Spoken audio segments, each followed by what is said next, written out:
প্রবল বর্ষণে ফুসছে তিস্তা। 10 নম্বর জাতীয় সড়কে হাঁটুচল, বন্ধ যান চলাচল। জাতীয় সড়ক নাকি নদী, এক ঝলক দেখলে বোঝা মুশকিল। সিকিম পাহাড়ে এক রাতের প্রবল বর্ষণে ফুসছে তিস্তা, বেড়েছে জলস্তর। পরিণতিতে নদী এবং 10 নম্বর জাতীয় সড়ক মিলেমিশে একাকার। কোথাও হাঁটু সমান, আবার কোথাও তার চাইতেও বেশি জল বইছে জাতীয় সড়ক দিয়ে, যার জেরে সোমবার রাত থেকে যান চলাচল বন্ধ হয়ে গিয়েছে। আবহাওয়ার যা পূর্বাভাস, তাতে এদিনও ভারী বর্ষণের সতর্কতা রয়েছে।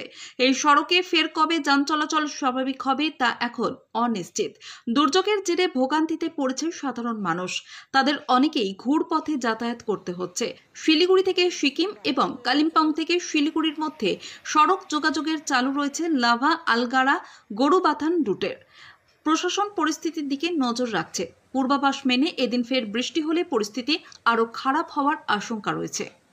आज टिस्टा खोला निकै बढेको छ, त्यसैले हजुरहरु अलिक सुरक्षा जग्गामा बसिदिने, अलि सूचित हुइदिने।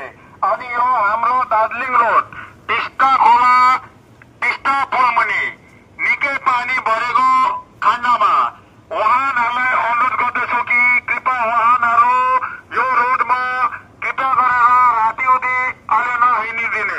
जबसम्म पानी घटिँदैन तबसम्म वाहनहरुलाई चल्ने अनुरोध छैन। धन्यवाद। आउन सक्छ, जाउँ जाउँ।